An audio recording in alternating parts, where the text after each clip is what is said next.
Olá a todos, estamos juntos para falarmos das repercussões do diabetes materno para o neonato. O destaque aqui é a hipoglicemia. Mãe com diabetes, risco de hipoglicemia para o neonato. Esse é o grande risco. Então, os recém-nascidos de mãe diabética, pela hiperglicemia materna, que leva à hiperglicemia fetal, pelo fato do próprio feto ser capaz de produzir a sua própria insulina, a gente terá alterações. Então, hiperglicemia materna, levando à hiperglicemia fetal, leva à hiperinsulinemia fetal. E a insulina é um hormônio anabolizante.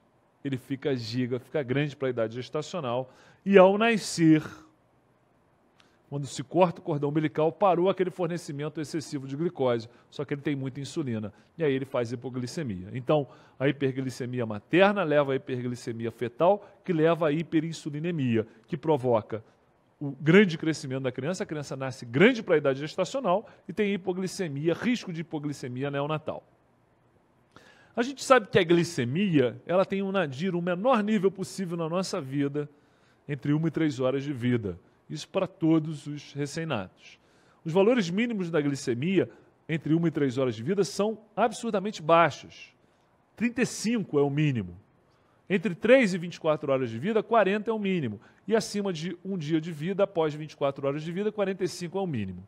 A gente basicamente trabalha com 45, mesmo no primeiro dia de vida. Abaixo de 45, vamos tratar como hipoglicemia. Vamos lá. E às vezes a clínica, né? Tremores, apatia, cianose, convulsões, apneia, sudorese, palidez. Quem está sob risco de fazer hipoglicemia? Pacientes com hiperinsulinismo, filhos de mães diabéticas, pacientes prematuros, pacientes com retardo do crescimento intrauterino, esses têm pouca reserva de glicogênio, pacientes com aumento da demanda metabólica por qualquer questão que seja, todos esses têm risco de hipoglicemia. Pacientes com erros inatos no metabolismo, causa genética como galactosemia, levando a dificuldade do metabolismo da glicose. Todos esses têm risco de hipoglicemia. Como é que se controla, se evita a hipoglicemia? Se o recém-nascido é assintomático, não mostra sintomas, mas tem uma glicemia entre 25 e 45, qual seria a nossa opção? Bem, ele está hipoglicêmico, menos de 45, mas é maior do que 25 a glicemia dele. Então vamos lhe dar uma chance, dá-lhe outra chance. Dá-lhe uma chance. Qual é a chance? Vai para a alimentação precoce, preferencialmente com leite materno, e repete essa glicemia em 30 a 60 minutos.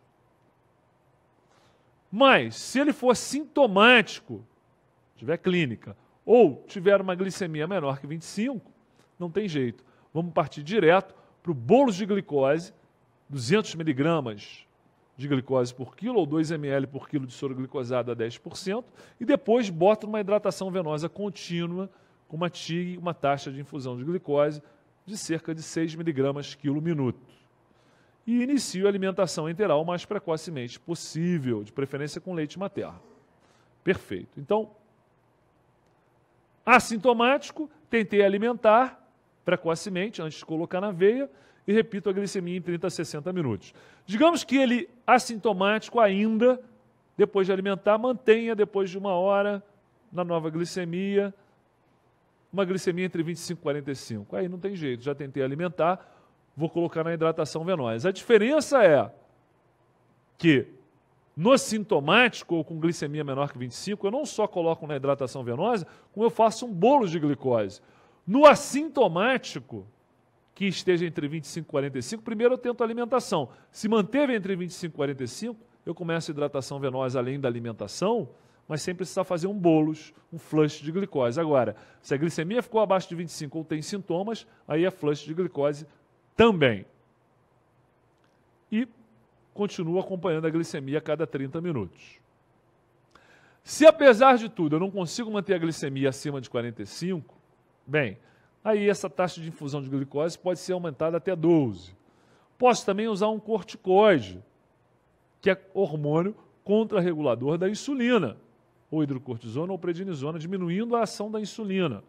Posso usar um glucagon, também contrarregulador da insulina. Em casos de hiperinsulinemia persistente, em que eu tenho uma doença chamada nesidioblastose, talvez o diazóxido possa ajudar, porque ele diminui função de célula beta pancreática no que se refere à produção de insulina. Então, diminui a liberação de insulina. Ou ainda, num tumor secretor de insulina ou na nesidioblastose, pode ser necessária uma medida mais drástica, a pancreatectomia subtotal.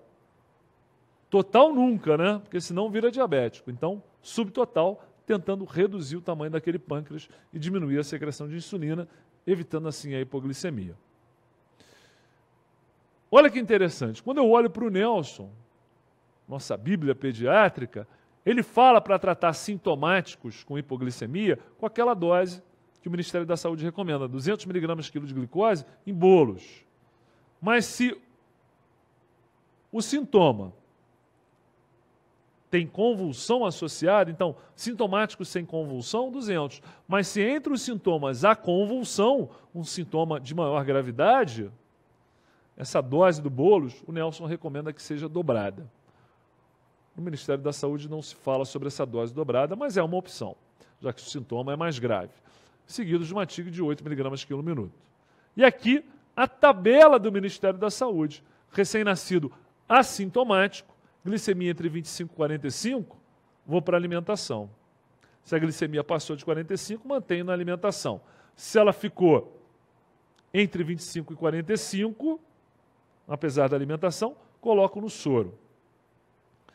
Agora, se ela está abaixo de 25, ou se o recém-nascido é sintomático, bolos mais hidratação.